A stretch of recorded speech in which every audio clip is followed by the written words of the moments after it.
하나님의 말씀을 보도록 합니다. 하나님의 말씀 요한복음입니다. 하나님의 말씀 요한복음 21장을 봅니다. 요한복음 21장 1절로 14절까지 봅니다. 요한복음 21장 1절에서 14절까지 보도록 합니다. 우리 찾으셨으면 같이 보도록 합시다. 다 같이 요한복음 21장 1절로 14절입니다. 같이 봅니다. 그 후에 예수께서 디베라 바다에서 또 제자들에게 자기를 나타내신 일이 이러하니라. 시몬 베드로와 디두모다 하는 도마와 갈릴리 가나 사람 나다니엘과 세베대의 아들들과 또 다른 제자 둘이 함께 있더니 시몬 베드로가 나는 물고기 잡으러 가노라 하매 저희가 우리도 함께 가겠다 하고 나가서 배에 올랐으나 이 밤에 아무것도 잡지 못하였더니 날이 새어갈 때에 예수께서 바닷가에 서셨으나 제자들이 예수신 줄을 알지 못하는지라. 예수께서 이르시되 얘들아 너희에게 고기가 있느냐 대답하되 없나이다. 가라사대 그물을 배 오른편에 던지라 그리하면 얻으리라 하신대 이에 던졌더니 고기가 많아 그물을 들 수가 없더라. 예수의 사랑하시는 그 제자가 베드로에게 이르시되 주시라 하니 시몬 베드로가 벗고 있다가 주라 하는 말을 듣고 겉옷을 두른 후에 바다로 뛰어내리더라. 다른 제자들은 육지에서 산 거가 불과 한 50간쯤 되므로 작은 배를 타고 고기 든 그물을 끌고 와서 육지에 올라오니 숯불이 있는데 그 위에 생선이 놓였고 떡도 있더라. 예수께서 가라사대 지금 잡은 생선을 좀 가져오라 하신대 시몬 베드로가 올라가서 그물을 육지에 끌어올리니 가득히 찬 큰 고기가 153마리라 이같이 많으나 그물이 찢어지지 아니하였더라. 예수께서 가라사대 와서 조반을 먹으라 하시니 제자들이 주신 줄 아는 거로 당신이 누구냐 감히 묻는 자가 없더라. 예수께서 가셔서 떡을 가져다가 저희에게 주시고 생선도 그와 같이 하시니라. 이것은 예수께서 죽은 자 가운데서 살아나신 후에 세 번째로 제자들에게 나타나신 것이라. 아멘. 기도합시다. 하나님, 지난 한 해 동안도 은혜 가운데 저희들 거하게 하시고 주의 긍휼을 부어주셔서 하나님 앞에 담대히 나올 수 있는 그 은혜 허락하신 것 감사합니다. 또 해가 바뀌었습니다. 2014년도 첫 주일 우리가 또 주님 앞에 모였습니다. 이 한 시간도 창세전에 감추었던 그 하늘의 비밀들을 깨달아 알 수 있는 지혜와 계시의 정신을 저희들에게 허락해 주시옵소서. 말씀을 증거할 때와 말씀을 들을 때 동일하게 한 성령이 역사하셔서 아버지께서 지금 이 시대에 우리에게 주시고자 하는 말씀이 오늘 이 본문을 통하여서 무엇을 우리에게 말씀하고자 하는지 분명히 알 수 있는 시간들이 되어지게 도와주시옵소서. 입술로 주여 주여 하는 자가 다 구원을 받는 것이 아니라 아버지의 뜻대로 하는 자가 구원을 받는다고 하셨사온데 이 시간 우리의 신앙들이 그저 관념인지 아니면 예수 그리스도와 함께 동고동락하면서 한 해를 또 시작하고 있는지 우리 스스로를 한번 돌아볼 수 있는 시간들이 되어지게 도와주시옵소서. 주께서 말씀 가운데 힘있게 역사하시고 첫사랑들이 이 한 시간 말씀을 들을 때 회복될 수 있는 복된 시간 되어지게 도와주시옵소서. 감사를 드렸고 그리스도 대신 예수님의 이름으로 기도합나이다. 아멘. 해가 바뀌고 첫 주일이라서 창세기 강해는 다음에 미루고 오늘 좀 특강하는 시간으로 그렇게 준비를 했습니다. 아마 이제 부지런한 사람들은 블로그에 올려진 글을 아마 보았을 겁니다. 보았지만은 블로그에 올려진 그 글하고 또 오늘 또 이렇게 성령의 감동으로 또 이렇게 우리가 증거되는 이 말씀은 또 다른 감회가 될 수가 있으니까 감동이 다를 수가 있으니까 글은 글대로 보시고 또 설교는 설교대로 들으셔서 여러분들이 유익된 시간들이 되었으면 합니다.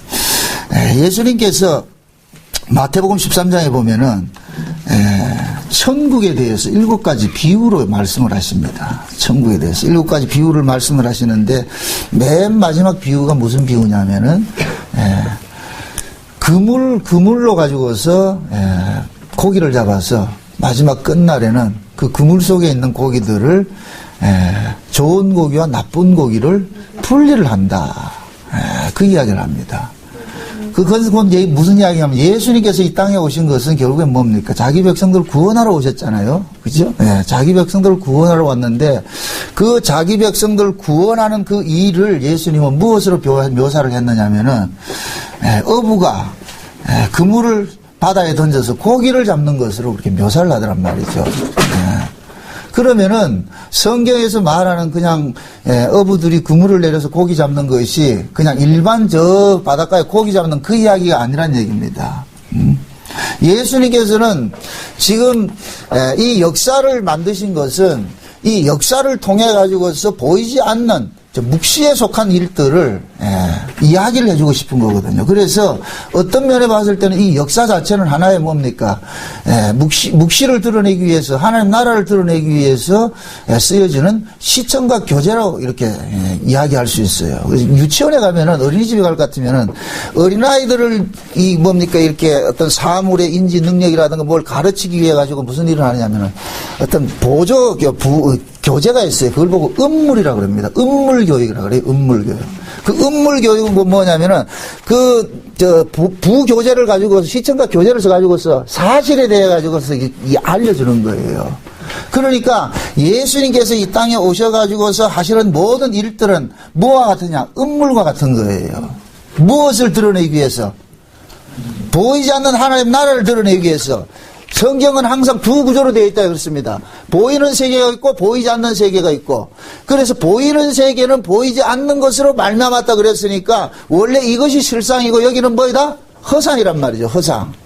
실상과 허상인데, 그러니까 실상을 어떻게 드러내기 위해 가지고 실상은 여기를 보지를 못했기 때문에 아무리 얘기를 해줘도 몰라요. 그걸 이해를 못한단 말이죠. 그러니까 여기를 알려주기 위해서 허상, 그림자적인 것을 가지고서 뭡니까? 설명을 해주는 거예요. 설명을 해준단 말이죠. 그래서 우리는 이 역사를 통해 가지고서 무엇을 봐야 되느냐? 역사 속에 담겨져 있는 하나님의 그 묵시 속에서 일어나는 그 일들을 우리가 이해를 해야 되는 거예요. 그걸 깨달아야 된단 말이죠.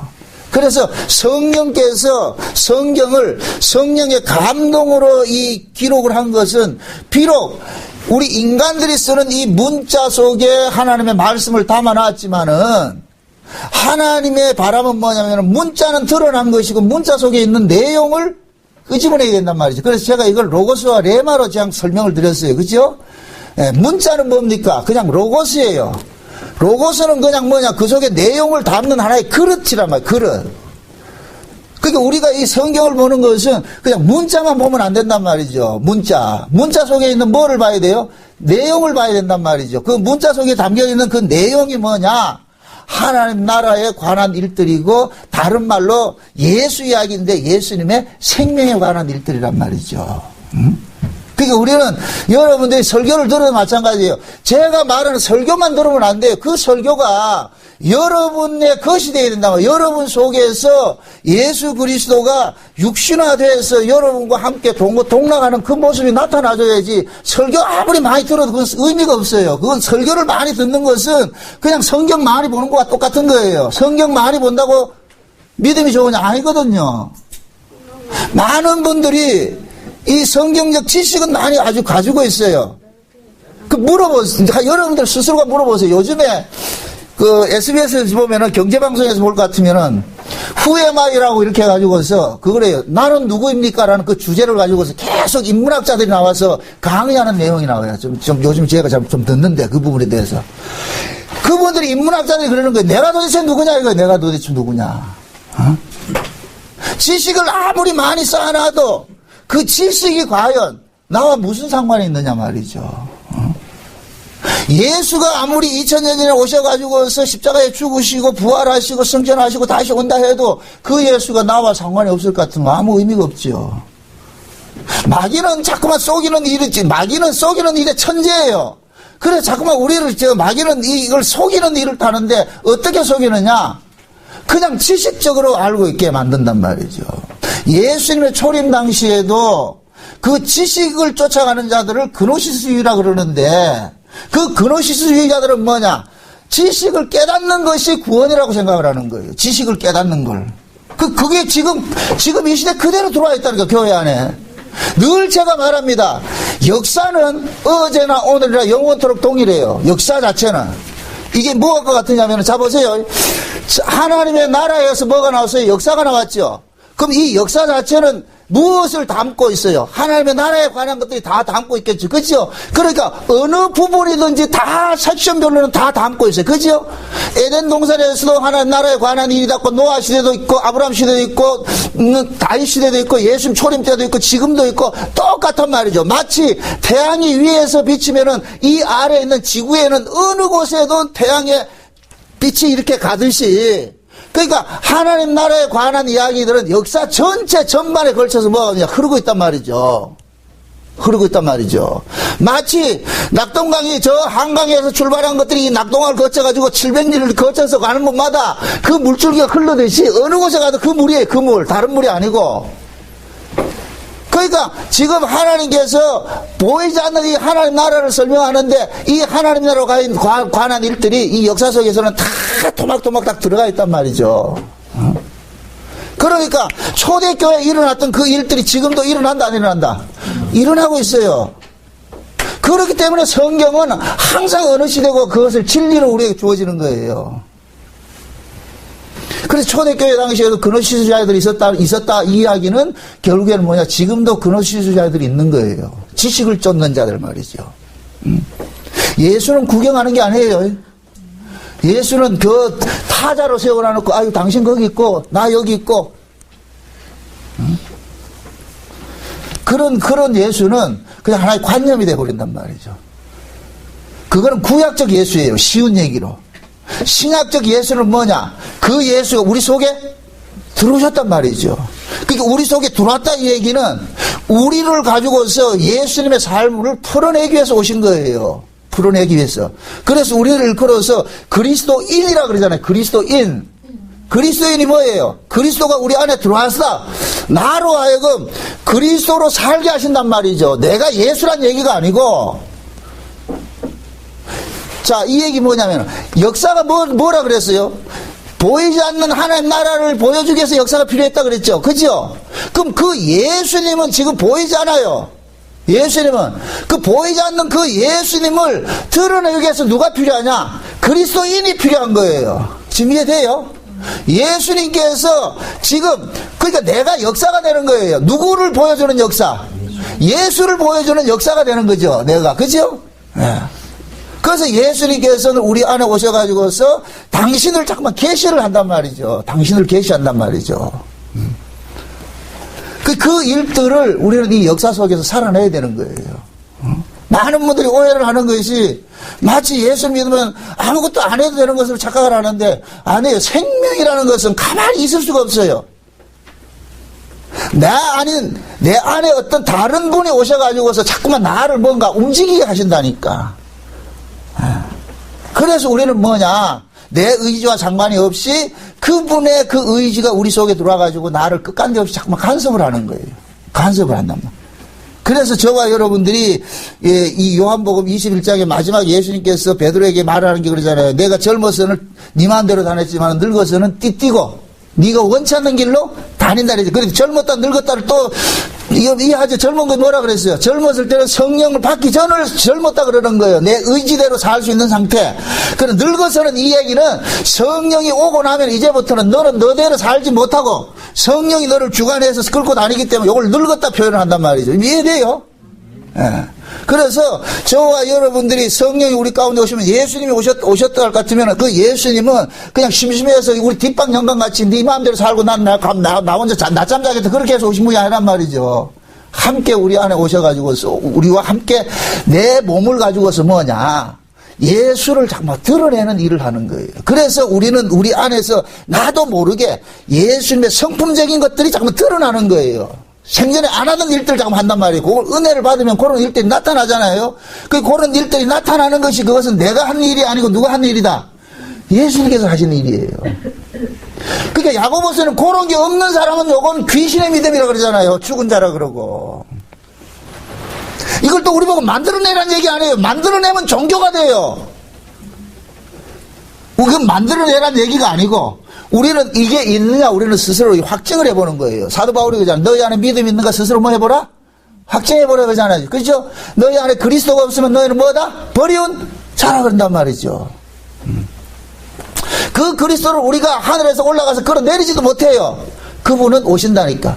그래서 자기 백성이면 반드시 예수님 오시게 돼 있고, 그러면 예수님께서 그 안에 계신 분은 반드시 뭡니까? 자기 원함과 상관이 없이 끌려가는 삶을 살게 돼 있어요.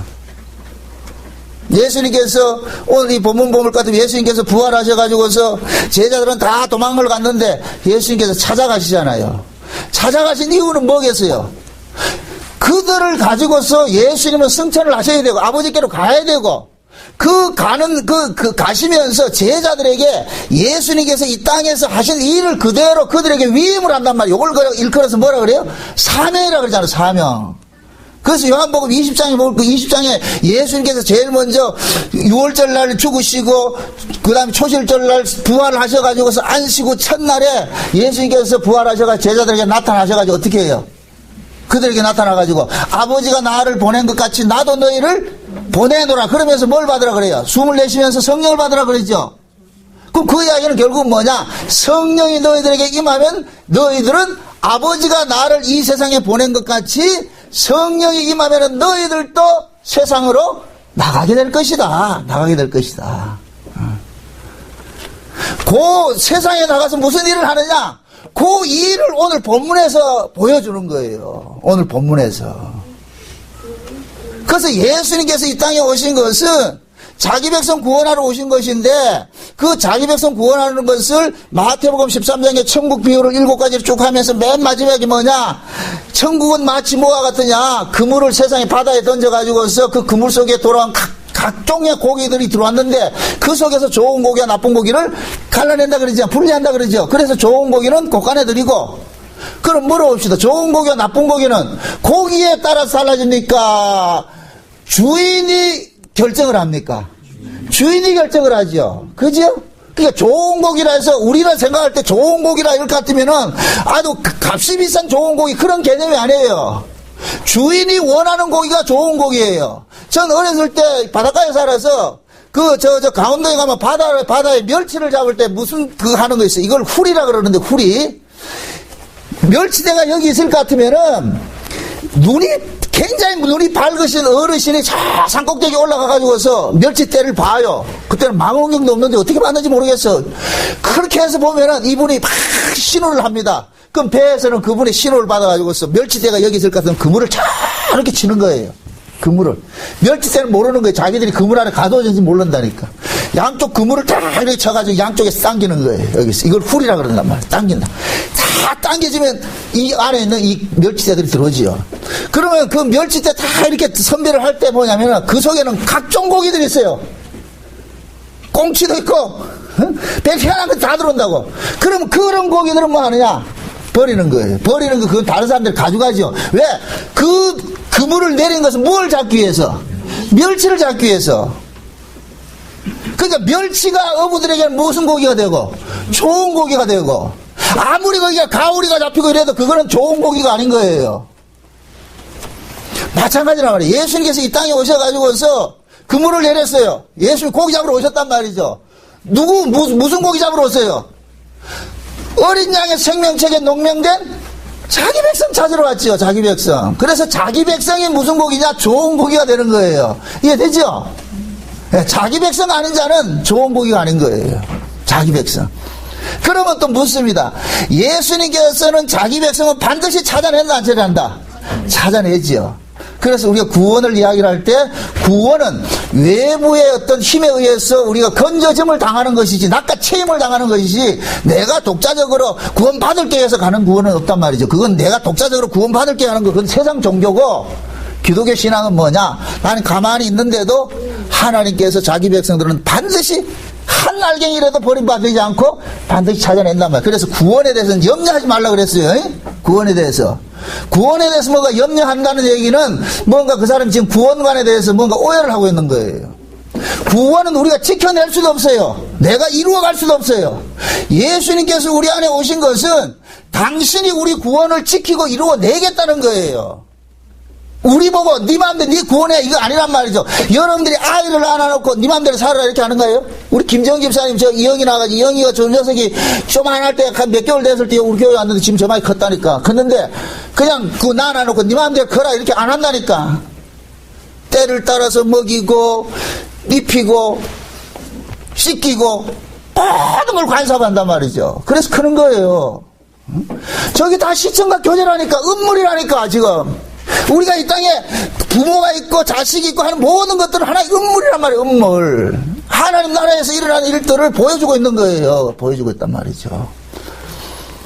그래서 예수님께서 이 땅에 오셔가지고 하신 그 일들을 지금 제자들을 가지고서 설명을 해주고 있는 거예요. 내가 이런 일을 했는데 너희들도 앞으로 이런 일을 해야 된다. 그래서 오늘 본문 보니까 예수님께서 제자들이 다 부활하신 예수님을 보고서도 도망을 갔습니다. 왜 도망가느냐? 제자들의 사고방식은 어떤 사고방식이 있느냐? 사람이 죽으면은 그냥 끝이라 생각하는 거예요. 이 세상 사람이 아니라고 생각한단 말이죠. 그러니까 예수님께서 부활을 하셨다 해도 2번이나 목격했지만은 저 예수는 우리하고 상관이 없어. 이 죽은 사람이니까 이렇게 생각했는데 예수님께서는 그게 아니라 내가 죽은 것이 아니라 살아서 너희와 항상 함께 있느니라. 함께 있다는 걸 설명해 주는 거예요. 그 이야기를 해준단 말이죠. 그래서 예수님께서 없는 줄 알았는데 너 눈에 안 보이더라도 내가 없는 것이 아니고 함께 있다. 이걸 알으라는 거예요. 알으라는 거. 그러면 그걸 지금 우리 식으로 설명을 할 것 같으면은 우리 눈에 지금 예수님 보여요? 안 보여요? 안 보이잖아요. 그러면은 예수님이 안 보인다고 해서 없는 분이냐? 아니란 말이죠. 예수님께서는 항상 세상 끝날까지 내가 너희와 뭐 한다? 함께 한다 그랬어요. 함께 한다고. 제자들은 그걸 몰랐죠. 제자들은 3년 동안 다니면서 예수님의 수많은 말씀을 들었어요. 그러나 그 말씀을 하나의 관념이라니까, 이론이라니까, 이론. 아무리 이론 많이 알고 있으면 뭐 하겠어요. 그래서 예수님께서 너희들이 알고 있는 그 이론을 지금 깨뜨리는 일을 하는 거예요. 그래서 성령이 오시게 될 것 같으면 예수님께서 하신 말씀들이 전부 뭐가 되느냐? 그게 이야기였구나. 이게 이야기였구나. 세상에 우리는 전부 그때는 그렇게 들었는데 이게 이런 뜻이었구나. 다 이해가 되는 거예요. 지금 우리도 마찬가지예요.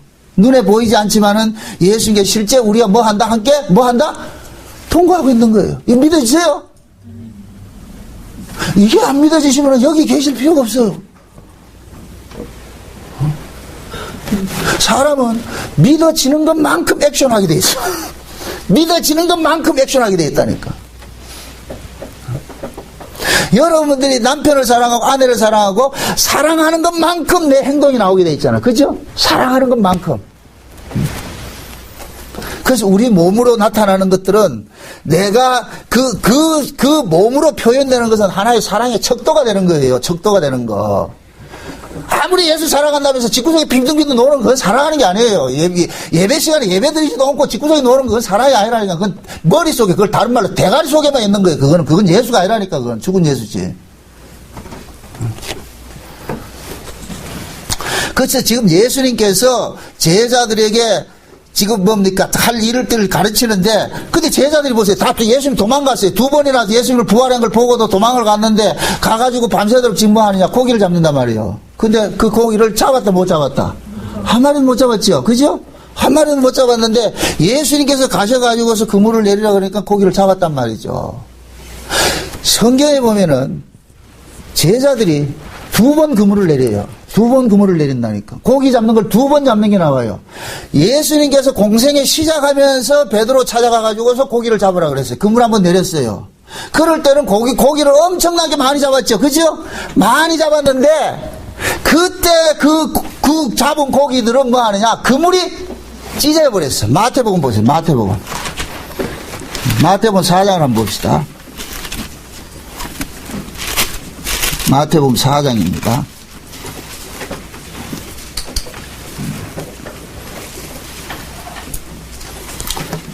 마태복음 4장 4장입니다. 4장하고 누가복음 5장하고 같이 보셔야 됩니다. 마태복음 4장 18절 봅니다. 18절 그 다음에 22절까지 봅니다. 18절에 갈릴리 해변에 다니시다가 두 형제고 베드로라 하는 시몬과 그 형제 안드레가 바다에 그물 던지는 것을 보시니 저희는 어부라 말씀하시되 나를 따라오너라 내가 너희로 사람 나는 어부가 되게 하리라 하시니 저희가 그 그물을 버려두고 예수를 쫓으니라. 거기서 더 가시다가 다른 두 형제 곧 세베대의 아들 야고보와 그 형제 요한이 그 부친 세베대와 마찬가지로 배에서 그물 깁는 것을 보시고 부르시니 저희가 곧 배와 부친을 버려두고 예수를 쫓으니라. 자, 요걸 보시고 누가복음 5장을 넘어갑니다. 누가복음 5장 누가복음 5장을 봅니다. 5장 5절에서 한번 봅시다. 누가복음 5장 1절서부터 봅시다. 1절서부터 6절까지 같이 봅니다. 다 같이. 무리가 옹이하여 하나님의 말씀을 들을새 예수는 게네사렛 호숫가에 서서 호숫가에 두 배가 있는 것을 보시니 어부들은 배에서 나와서 그물을 씻는지라. 예수께서 한 배에 오르시니 그 배는 시몬의 배라. 육지에서 조금 뛰기를 청하시고 앉으사 배에서 무리를 가르치시더니 말씀을 마치시고 시몬에게 이르시되 깊은 데로 가서 그물을 내려 고기를 잡으라. 시몬이 대답하여 가로되 선생이여 우리들이 밤이 맞도록 수고를 하였으되 얻은 것이 없지만은 말씀에 의지하여 내가 그물을 내리리다 하고 그리한즉 고기를 애운 것이 심히 많아 그물이 어떻게 하더라? 찢어졌더라 그러죠. 그죠? 그물이, 자, 3년 전에, 지금 이 얘기는 요한복음 21장과 비교를 할 것 같으면은 잘 보세요. 요한복음 21장의 이야기는 3년 후의 이야기고, 지금 요 누가복음 5장에서 나오는 이야기는 3년 전의 이야기죠. 그럼 3년 전과 3년 후에 그 중간에 어떤 사건이 일어났어요? 예수님의 십자가 부활 사건이 일어났죠. 그죠? 그러니까 지금 예수님께서 3년 전에 일어났던 이 일은 십자가 지시기 전 일이에요. 그게 십자가 지시기 전에 이 일들은 결국 이 일은 곧 뭐냐? 율법적인 일이란 말이죠. 그러니까 지금 보세요. 3년 전에 베드로가 예수님을 만났을 때 베드로가 밤이 맞도록 고기를 잡았는데 못 잡았죠. 그런데 그때 예수님의 말씀에 의지해서 그물을 내렸는데 고기가 심이 많아서 그물이 뭐였더라? 찢어졌더라 그러죠. 그러니까 그물이 찢어졌다 이 얘기는 무슨 이야기냐면은 결국은 뭐냐? 들어온 고기들이 다 뭐했다? 도망을 가더란 얘기예요. 이것을 다른 말로 여러분 보세요. 고기를 잡는 것은 우리가 그물을 던져서 고기를 잡잖아요. 그물을 던져서 고기를 잡는데 고기가 성도를 구원하는 일일 같으면은 그러면은 그 고기를 잡는 그물은 무엇을 상징하겠어요? 복음을 상징하죠. 지금 이해돼요? 세상은 바다를 상징하고 그물은 어부들이 고기를 잡기 위해서 그물을 던지잖아요. 그럼 예수님께서 이 땅에 오셔가지고서 자기 백성들을 구원하는데 뭘 가지고 구원합니까? 천국 복음으로 구원을 하잖아요. 그죠? 그러듯이 지금 예수님이 3년 전에 공생에 시작할 때 베드로를 만났을 때 그 베드로가 고기를 많이 잡았는데 그물이 찢어져가지고서 결국은 뭐냐? 그물이 찢어졌다 이 얘기는 잡힌 고기가 다 도망가더란 말이죠. 이걸 다른 식으로 말할 것 같으면은 율법 아래서는 수많은 사람들이 구원을 얻고자 해도 구원이 이루어진다 못 이루어진다? 못 이루어지는 거예요. 그래서 그물을 보면은 찢어지는 그물이 있고 찢어지지 않는 그물이 있는 거예요. 오늘 본문에서는 그물이 찢어졌다 안 찢어졌다? 안 찢어졌다 그런단 말이죠. 그러면은 3년 전에는 그물이 찢어졌고 3년 후에는 그물이 안 찢어졌어요. 그럼 3년 전에는 그물이 찢어지는 곳에서는 구원이 없고 3년 후에는 그물이 찢어지지 않아서 구원이 있다 이렇게 이야기를 할 것 같으면은 그러면은 예수님께서 공생에 시작을 하실 때는 그 예수님은 지금 뭡니까? 요한의 물세례를 받음으로 해서 예수님께서 이제 율법 안으로 어떻게 됩니까? 뛰어드는 것이 되어버렸죠. 그죠? 율법 안으로 뛰어들 때는 율법 안에서는 뭐냐? 구원의 역사가 일어난다 안 일어난다? 안 일어나는 거예요. 율법 안에서는 수많은 사람들이 모였지만은 율법을 통해 가지고 구원을 이룰 수가 없어요. 왜 그러냐? 구원 자체는 내가 이루는 것이 아니고 하나님의 은혜로 주어지는 것이기 때문에 그래서 예수님께서 십자가에 죽으시기 전에는 아직까지는 뭡니까? 구약이에요, 구약. 여러분들 신약은 오순절 성령 강림 이후가 신약이에요. 지금 이해돼요? 예수님께서 십자가에 죽으실 때까지는 이건 구약이 된다니까. 그래서 예수님이 십자가에 죽으신 것은 구약의 뭐가 되는 거예요? 마지막이 되는 거예요. 구약의 마지막이 되고 오순절 성령 강림이 일어나고 그때부터는 이 역사 속에서 뭐가 이루어지느냐? 신약이 이루어지는 거예요. 그러니까 보세요. 지금 예수님께서 십자가에 죽으시고 부활한 이유는 예수님을 기점으로 할 것 같으면 예수님 십자가에 죽으시고 부활한 이유가 신약이 되는데, 그럼 그 신약이 제자들에게 적용을 할 것 같으면 제자들이 오순절 성령 받고 나서부터 신약이 된단 말이죠. 지금 이 말 이해되죠?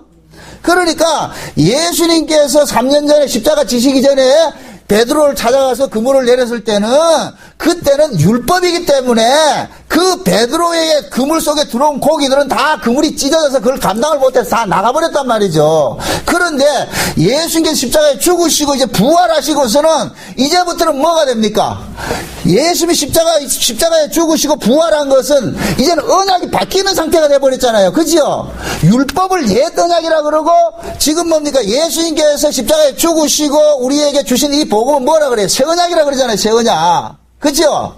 그러니까 지금 제자들이 예수님이 부활을 하시고 나서 내린 그 그물은 무슨 그물이 되느냐 하면 새 언약의 그물이 되는 거예요. 지금 이해돼요?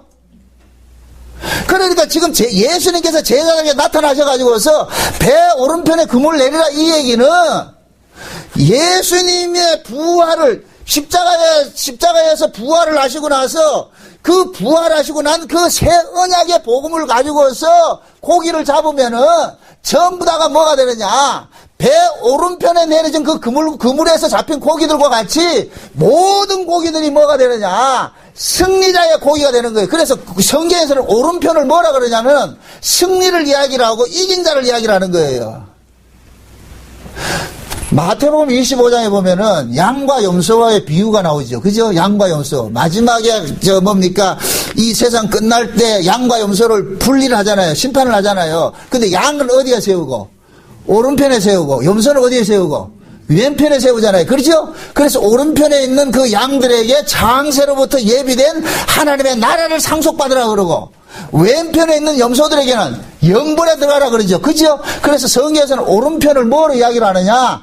이긴 자를 상징하는, 승리를 이야기를 하는 거예요. 그래서 예수님께서 십자가에 죽으시고 부활하심으로 예수님이 승리자가 된 거예요. 예수님이 이긴 자예요. 그래서 예수님께서 이긴 자가 되셔가지고서 그물을 배 오른편에 던지라 그러니까 그 이긴 자들이 배 오른편에 던져졌다니까 그 오른편에 던져진 그 그물 속에서 153마리라는 고기가 잡혔단 말이죠. 이것은 결국 뭐냐? 예수님께서 이긴 자가 되셔서 잡아낸 고기들이기 때문에 이들도 동일하게 이긴 자들이 되는 거예요. 그래서 천국은 누가 가느냐? 이긴 자들이 간다니까, 이긴 자. 이해돼요? 진자들은 못 가요. 근데 이긴 자는 우리가 이깁니까? 이기신 분 안에 들어가서 이깁니까? 우리가 이긴 것이 아니고 예수님께서 이기신 분이기 때문에 예수님이 뱀의 머리를 깨뜨리시고 죄와 사망의 권세를 이기신 분이기 때문에 우리는 그 이기신 분 안에서 뭐 하느냐? 이긴 자가 되는 거예요. 이긴 자. 그러니까 지금 보세요. 그물을 지금 2번 내렸다 그랬어요. 3년 전에 내렸고 3년 후에 내렸어요. 그 3년 전에 내린 그물은 무엇을 상징하고? 율법을 상징하고 옛 언약을 상징하고, 3년 후에 내린 이 그물은 무엇을 상징하고? 새 언약을 상징하고 은혜를 상징한단 말이죠. 그죠? 그러니까 지금 예수님께서 제자들 보고 그러는 거예요. 이제 너희들이 나가서 그물을 내려가지고서 잡아야 될 이 고기들은 결국은 뭐냐? 예수님께서 이긴 자가 되셔가지고서 이기게 한 자들을 너희들이 잡아낼 것이다. 지금 이해되죠?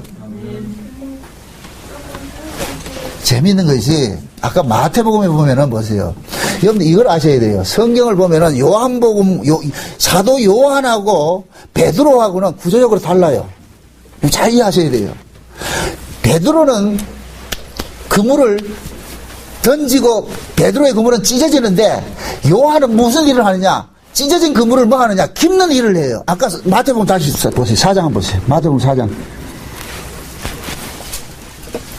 마태복음 4장입니다. 4장.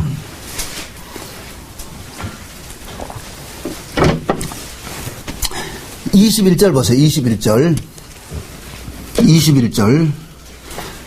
22절 같이 보면 다 같이 시작. 거기서 더 가시다가 다른 두 형제 곧 세베대의 아들 야고보와 그 형제 요한이 그 부친 세베대와 한 가지로 배에서 그물을 깁는 것을 보시고 부르시니 저희가 곧 배와 부친을 버려두고 예수를 쫓으니라. 자 보세요. 요한은 지금 뭐 하다 부르심을 받아요? 그물을 깊다가 부르심을 받죠. 그죠? 베드로는 뭐예요? 그물을 던지는데 베드로의 그물은 뭐하고? 찢어졌죠. 그죠? 근데 여러분 잘 보세요. 사도 요한은 참 재미있는 이 요한 자체가 하나의 계시예요. 요한 자체가. 요한은 12제자들 중에서 유일하게 천수를 누린 사람이에요. 유일하게 살아서 우리가 흔히 말하는 순교당하지 않고, 물론 밤모섬에 유배된 것도 순교예요. 순교인데 요한은 목뱀 잘리거나 이러지 않고 요한은 자연사했다니까. 천수를 누렸다니까. 천수를. 그리고 유일하게 예수님 품에 안긴 사람이 누구냐면은 요한이에요. 요한이라니까. 그래서 성경에 보면은 베드로가 무슨 문제가 있을 때 반드시 베드로가 다이렉트로 예수님에게 물어보지 않아요. 꼭 옆에 있는 요한에게 물어본다니까.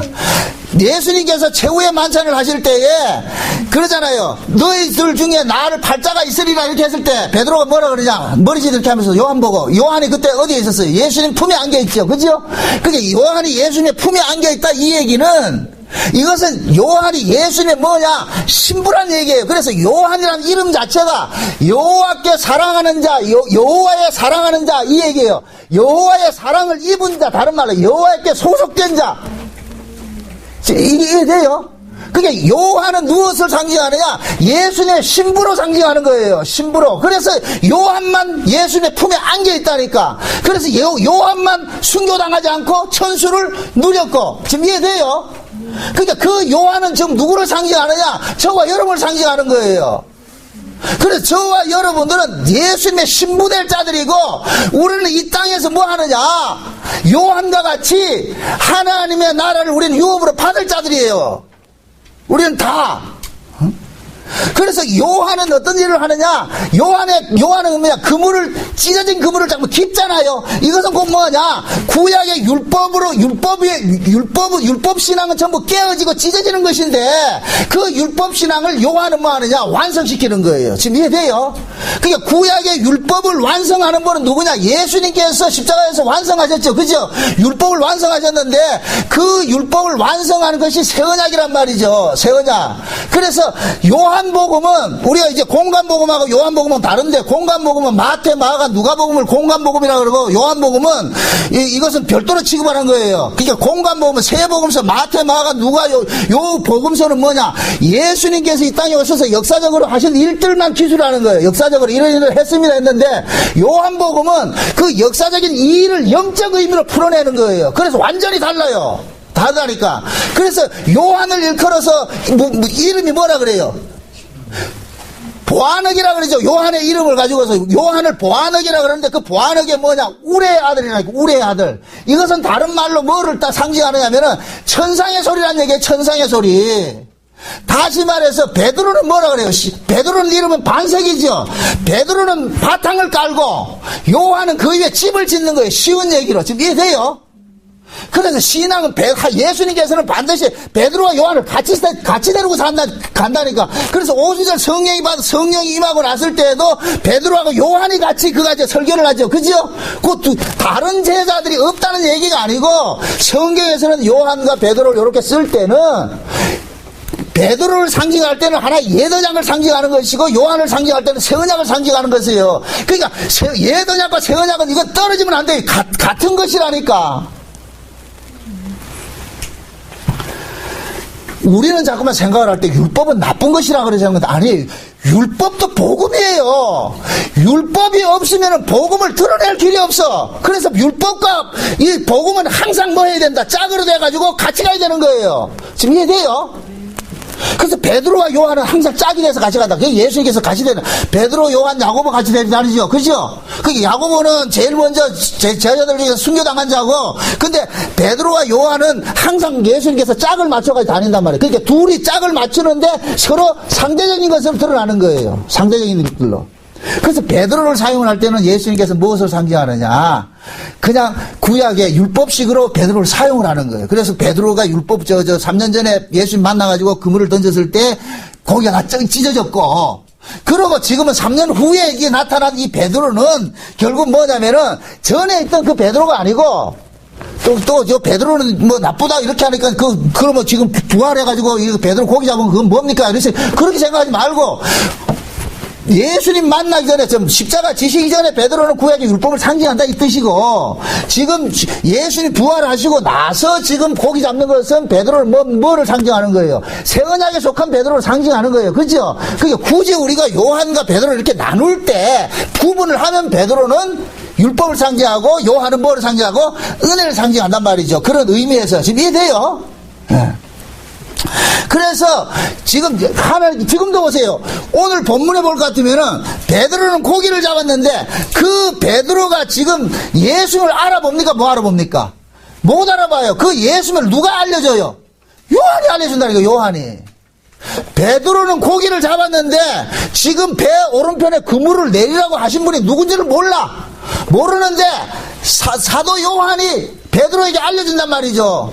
형님 예수님 오셨어요. 그래서 지금 항상 뭡니까? 예수님께서 베드로와 요한을 가지고서 이렇게 시청각 교재를 쓰고 있는 거예요. 쓰고 있다니까. 그 지금 제자들이 그물을 내려가지고 153마리라는 이 고기를 잡았는데, 그럼 이 153마리랑 또 의미가 있어야 될 거 아니에요. 그죠? 여러분 한번 생각해 보세요. 고기가 153마리가 뭐가 많겠어요? 그물 속에 들어온 것이. 왜 153마리라고 이렇게 정한 숫자를 정해놓느냐 하면은, 하나님께서 자기 백성을 구원하는 데는 정한 수가 있어요. 아무나 구원하는 것이 아니고, 예를 들어서 창세전에 그것이 그 정한 수가 뭐예요? 요한계시록에서는 몇 명으로 나타나요? 14만 4천 명으로 나타났죠. 그죠? 14만 4천 명으로 나타났다는 얘기는 하나님께서 애초 구원할 때는 구원하는 정한 숫자가 있다는 얘기예요. 그 숫자만 구원하는 거예요. 아무나 구원하는 것이 아니고. 그래서 요한이 예수님께서 부활하시고 나서 잡은 그 고기를 153마리라고 숫자로 딱 기록을 해놓는 이유가 그것이란 말이죠. 그러면은 153마리라는 그 숫자의 의미를 무슨 의미라면, 이게 뭐 구구각각 있어요. 이게 해석하는 것이 여러 가지가 있는데, 가장 신빙성 있는 해석이 뭐냐면은 그 당시에 갈릴리 바다에 살던 고기가 153가지 종류라는 거예요. 153종류. 153종류의 고기가 있었는데, 그 153종류의 고기가 그물 속에 들어왔다 이 얘기는, 예수님께서는 이 세상에, 갈릴리 바다는 이 세상을 축약하고 있어요. 그러니까 이 갈릴리 바다는 이 세상을 상징하고 있으니까 예수님께서 이 땅에 오셔가지고 이 세상에 자기 백성을 구원하는데, 그 자기 백성들은 온 세계에 흩어져 있단 말이죠. 흩어져 있는 자기 백성들이 있는데, 그 흩어져 있는 자기 백성들이 지금 이 그물 속에 들어와 있는 153마리와 같은 자들이란 얘기입니다. 지금 이해돼요? 고기 종류가 153종류라 이 얘기는, 지금 온 세계에 흩어져 있는 민족들이, 그 민족의 숫자가 153민족인지 200민족인지는 몰라. 그러나 통칭적으로 상징적으로 보여줄 때는 온 세상에 흩어져 있는 자기 백성들을 총칭하는 것이란 말이죠. 지금 이해되죠? 그게 이걸 153마리를 가지고서 이걸 가지고 또 이렇게 풀이하려고 하지 말고 그냥 전체적인 영적 의미를 보시란 말이죠. 그래서 우리가 구원을 받는 거죠. 보세요. 천하 만민에게 하나님께서 구원을 이름을 줬는데, 이제는 예수 그리스도를, 누구든지 주 예수를 부르면은 뭐 받는다 그래요? 구원을 받는다 그러잖아요. 그죠? 구약에는 구원이 유대인에게 주어졌는데, 신약의 오순절 성령 강림 이후로부터는 이제는 이 구원이 어디로 나갑니까? 전 세계적으로 나아가지요. 그럼 전 세계적으로 나아갔다는 이 얘기는, 그 전 세계적으로 뭐가 쳐지는 거예요? 그물이 쳐진다는 얘기잖아요. 그죠? 그 그물이 쳐졌는데, 그 전 세계 속에서 구원 얻는 숫자가 물고기로 비유했을 때는 153마리라는 거예요. 그 모나미 볼펜에 153 썼다고 해서 그게 아니고, 뭔 뜻인지 모르네. 모나미 그 볼펜 회사는 이 153마리를 자기들의 영업을 하는데 마케팅에 지금 이용을 했어요. 그래서 좌우장 그 사람은 돈 많이 벌어서 153마리를 써가지고서. 응? 그러니까 이 153마리를 어떤 부적적인 의미 그런 생각하지 말고, 전체 이 세상에 흩어져 있는 모든 민족이 그 당시에 고기로 표현을 할 때 153민족인데, 그 속에서 하나님의 백성을 다 한다? 구원을 해낸다. 그런 뜻이란 말이죠. 그래서 누가 여기 가서 153마리를 가지고 뭐가 이상한 거 풀이하거들라 그 쏙지 말라고 현혹돼가지고 말란 말이죠. 그리고 또 저 여호와의 증인같이 우리가 14만 4천 명이라도 거기 속지 말란 말이죠. 14만 4천 명이 구원받는 게 아니에요. 14만 4천 명은 상징적인 숫자란 말이죠. 그런데 그 상징적인 숫자인데 확실한 숫자가 있어. 이 말이 참, 지금 제 말 알겠어요? 14만 4천은 상징적인 숫자인데 분명히 하나님께서는 창세전에 구원 얻는 숫자는 이미 정해놨단 말이죠. 이해되죠? 그래서 그 정해진 숫자가 그물 속에 들어온 153마리로 나타나는 거예요. 나타난다니까. 그래서 예수님께서는 요 그물에서 잡혀진 이 153마리 요 고기들을 가지고서 어디로 하느냐.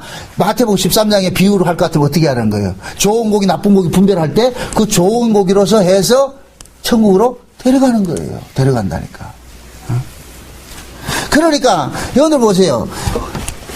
우리가 지금 현재 예수님께서 부활하셔가지고서 제자들에게 주신 복음이, 그 복음은 구약의 율법이 아니란 말이죠. 지금 율법이 아니고 지금 예수님의 십자가의 부활의 도를 증거를 하잖아요. 그죠? 예수님의 십자가를 증거한단 말이죠. 그러니까 그 예수님의 십자가를 증거를 할 때 그 예수님의 십자가 도를 받는 사람들은 절대로 이 사람들은 인간의 육으로는 십자가의 도를 받을 수가 없어요. 그러니까 그 십자가의 도를 받는 사람은 성령께서 그들의 눈을 열고 귀를 열어서 마음을 열어서 들려지게 하고 믿어지게 해 주었기 때문에 믿는단 말이죠. 그러니까 그러한 사람들은 절대로 구원에서 떨어진다 안 떨어진다? 안 떨어지는 거예요. 그런 것을 지금 그물이 찢어지지 않았다 표현을 하는 거예요. 지금 이해돼요? 그물이 찢어지지 않는 것은 잡힌 고기는 누가 지켜내느냐? 어부가 지켜낸다니까. 어부가 지켜낸다. 그래서 하나님께서는 이렇게 잡힌 고기를 어디에다 채우느냐면 작은 배에 태우는다. 작은 배다. 큰 배 태우는 게 아니고 그물에 잡은 고기들. 그래서 성경을 여러분들 유심하게 이렇게 잘 보세요. 예수님께서는 큰 배를 타신 적이 없어요. 다 작은 배를 탄다니까. 이 이야기는 결국 뭐냐? 이 땅에 하나님께서 전개되는 이 천국 복음은 작은 운동이라. 그래서 마태복음 13장에 천국 비유를 할 때 무슨 비유를 해요? 겨자씨 비유를 하고 그러죠. 누룩 비유하고 그러죠. 그것은 그 뭐냐? 하나님의 나라가 이 땅에는 겨자씨 같이 와 있다는 거예요. 겨자씨 같이 와 있지만은 그것이 뭐를 내는 거예요? 큰 나무를 이루어서 모든 나무들이 그 새들이 그게 깃들 정도로 이렇게 간다 그러잖아요. 천국 운동이 그렇게 벌어진단 말이죠. 그러니까 하나님께서는 어느 시대고 보세요. 복음을 전하는데 그 복음이 화려하게 확 퍼지는 게 아니에요. 미미할 정도로 퍼져나간다니까. 그래서 지금 이 시대에도 복음을 아는 사람들이 그렇게 많지는 않단 말이죠. 우리는 자꾸만 어떤 생각을 하냐면은 복음을 전하면은 사람들이 많이 모여야 될 거냐 이런 사고를 갖고 있다. 이게 물량적 사고를 갖고 있단 말이죠. 그러나 하나님께서는 많은 사람을 구원하는 것이 목적이 아니고 자기 백성을 찾아내는 것이 목적이란 말이죠. 자기 백성을. 근데 그 자기 백성들이 이 땅에 어떤 모습으로 있느냐? 겨자씨 같은 모습으로 있는 거예요. 눈에 띄지 않는 모습으로. 이것이 엘리야 시대에 남은 뭐예요? 7,000명이라니까 7,000명. 만약에 엘리야의 눈에 하나님을 섬기는 자들이 보였으면은 내 혼자 있습니다 이런 소리 안 했다니까. 엘리야 눈에 아무리 봐도 그 당시에는 모든 사람들이 다 바알을 쫓아가고 아세라를 쫓아가고 있었단 말이죠. 그러니까 엘리야 그러는 거예요. 나만 남았다 그렇게 하니까 하나님께서 뭐라 그래요? 은혜로 남겨진 자들이 7,000명이 있다 그러는 거예요. 그들 눈에 안 보이죠. 지금 이 시대가 엘리야 시대하고 똑같다니까. 자 보세요. 엘리야 시대의 모습이 어떤 모습이냐면은 그들이 바알과 아세라를 뭐로 믿었어요? 하나님을 믿었다니까. 하나님으로. 그래서 엘리야가 묻잖아요. 바알 선지하고 아세라 선지하고 그 850명을 갈멜산을 불러가지고서 이야기를 하잖아요. 백성들을 세워놔놓고 너희들이 믿는 바알과 아세라의 하나님이 진짜 하나님인지 내가 믿는 여호와가 진짜 하나님인지 우리 한번 내기 한번 해보자. 그러면 이스라엘 백성들은 지금 바알의 하나님을 믿잖아요. 바알의 하나님, 아세라의 하나님을 믿잖아요. 그러니까 바알의 하나님은 누구냐? 인간들에게 뭐를 주는 신? 풍요의 신이라면 풍요의 신. 인간들에게 떡을 주는 신이 바알 신이에요. 그럼 지금 이 시대 바알 신이 누구 계세요? 복주는 예수지요. 이 땅에서 잘해주는 예수란 말이죠. 내 삶에 유익을 주는 예수. 지금 이 시대 다 그런 예수 믿잖아. 다 그런 예수. 다 예수 믿고 복 받고 잘 살아야 하잖아요. 여러분 보세요. 자본주의 시대에는 돈이 신이라니까. 돈이 신. 돈 없으면은 힘이 없어진다니까. 그래서 돈이 곧 뭐냐? 힘이고, 돈에서 모든 것을 가진 것이 돼요. 그래서 사람들은 본성적으로 뭐 하느냐? 교회에 나와서 뭘 찾느냐? 하나님의 이름을 걸어놔놓고 뭐를 찾느냐? 돈 달라고 그러는 거예요. 여기 바알신이란 말이에요. 바알신. 그러면 여호와는 뭐예요? 여호와는 엘리야가 전한 그 하나님은 어떤 하나님이에요? 여호와의 하나님이죠. 그 여호와의 하나님은 언약의 하나님이란 말이에요. 언약의 하나님. 창세전 언약을 이 땅에서 이루어가는 하나님이란 말이죠. 그러면 창세전 언약을 이루어가는 그 하나님은 우리 인간들이 이 땅에서 잘 먹고 잘 사는 데 관심이 있어요? 창세전 언약을 이루는 데 관심이 있어요? 창세전 언약을 이루는 데 관심이 있는 것이죠. 그래서 여호와 하나님은 우리에게 복을 주는 하나님이 아니고 당신의 언약을 우리를 통해서 구현을 시켜내신다니까. 그러니까 우리는 자꾸만 그 창세된 언약을 구현해내는데 하나의 소모품으로 도구로 쓰임을 받는 거예요. 그러니까 내 육신이 평안하고 내가 복받고 잘 사는 이런 거하고 상관이 없다니까. 그렇다고 해서 예수 믿어가지고 다 가난하게 살려는 그런 얘기 아니란 말이죠. 각자 살아가는데 하나님께서는 각 사람마다 풍복을 준 게 있어요. 잘 사는 사람이 있고 못 사는 사람이 있다니까. 그러나 내가 창세된 언약에 의해서 내가 구원을 받았다 할 것 같으면은 잘 살고 못 살고는 태진아가 불렀더니 타고난 팔자지만 자기 백성들은 잘 살든 못 살든 그걸 개념치 않고 무엇을 쫓아가느냐? 창세전 언약을 쫓아간단 말이죠. 어떤 사람은 참 그래요. 아이고, 이게, 예수 믿고 잘 사는 것도 이것도 범죄 아닙니까? 그래서 꼭 사이코 같이 말이죠. 정말 일부러 고난 받으려고 그런다니까. 그러지 마세요.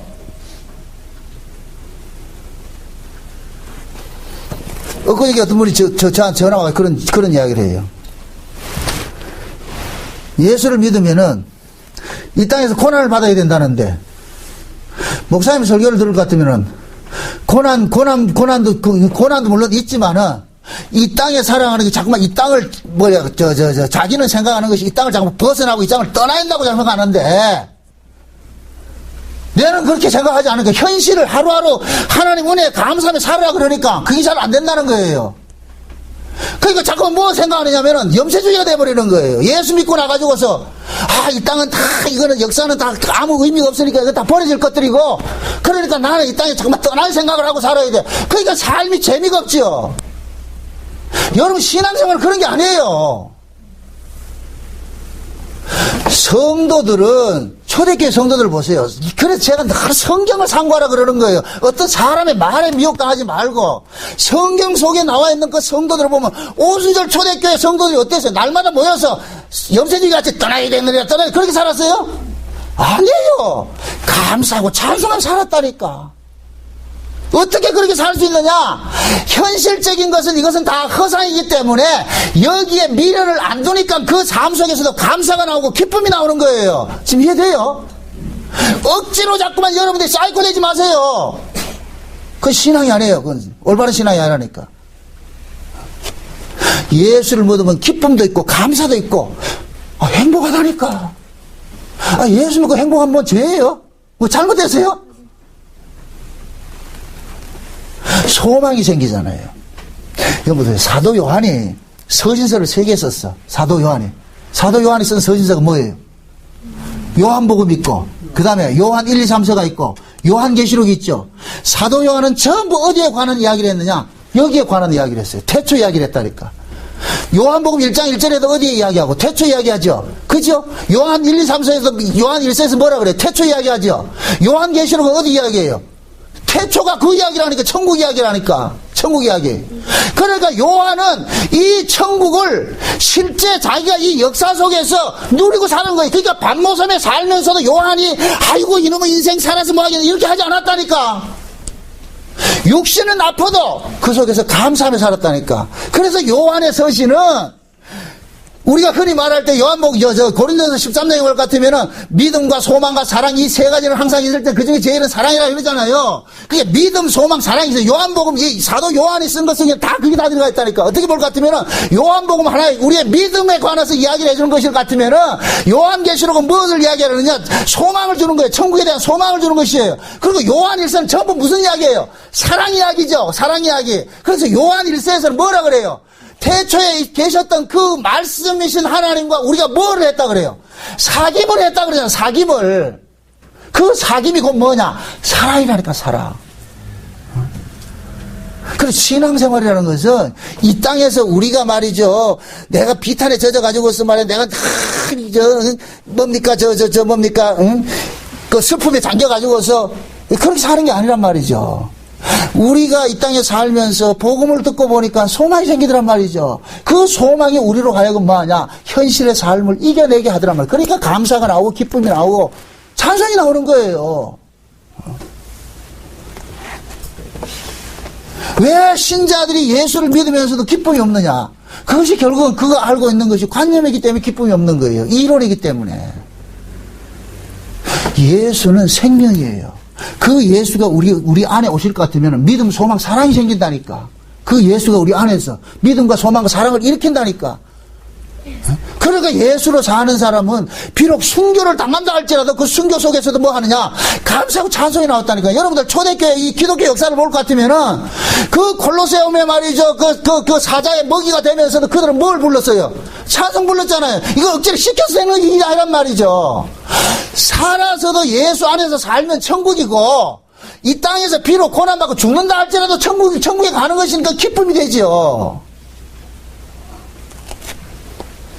그 예수님께서 제자들 속에 제자들이 관념적으로 알았던 그 예수가 지금 예수님 부활하셔가지고 제자들 속에 지금 들어오시는 거예요. 들어서 그래서 실제 오순절 성령이 임하고 나니까 예수님께서 죽었다고 생각했던 그 예수가 제자들 속에 들어와 버렸잖아요. 들어와가지고 어떤 사건을 벌리잖아요. 그래서 베드로와 요한이 어떻게 합니까? 오순절 성령 받고 나가지고 제일 먼저 한 사건이 뭐예요? 성전 미문에 안전벨을 고치잖아요. 이 이야기는 곧 뭐 하느냐? 지금 오순절 성령 받기 전에 모든 신앙은 성전 바깥에 있단 말이에요. 성전 바깥에, 미문 바깥에 있어서 구걸하는 신앙이라. 그런데 베드로와 요한이 성령을 받고 나가지고서 나면서부터 된 그 안전벨을 이렇게 세워서 걸으니까 그 안전벨이가 일어나서 뭐예요? 기뻐하고 찬송하며 그 비로소 어디로 들어갑니까? 성전 안으로 들어가잖아요. 안으로 들어갔단 말이죠. 베드로와 요한이 안전벨을 고치고서 수많은 사람들이 베드로와 요한을 쳐다볼 때 그런 얘기를 하잖아요. 너희가 죽인 이 예수가 지금도 살아서 이 사람을 뭐 했다? 낫게 했다 그러잖아요. 그게 베드로와 요한은 분명히 베드로와 요한이 안전벨에게 이야기를 할 때 뭐라 그랬어요? 내게는 은과 금이 없지만 내게 있는 것으로 내게 주노니 일어나 나사렛 예수의 이름으로 일어나 걸으라 그랬잖아요. 그럼 지금 베드로가 그 안전벨에게 준 것이 무엇을 줬어요? 예수를 줬잖아요. 예수를 줬잖아요. 그럼 결국 베드로 안에 지금 누가 있다는 얘기예요? 예수님이 계시는 거예요. 그러니까 베드로와 요한은 이 안전벨을 고친 것이 내가 고친 것이 아니고 누가 고쳤다? 예수님이 고쳤다 그러는 거예요. 그게 베드로는 지금 간증을 하는 거예요. 나는 이것은 내가 사는 것이 아니고 내 안에 누가 산다? 예수께서 산다. 그 증거가 뭐냐? 안전벨 고쳤다 이거예요. 안전벨 고쳤다. 지금 이해돼요?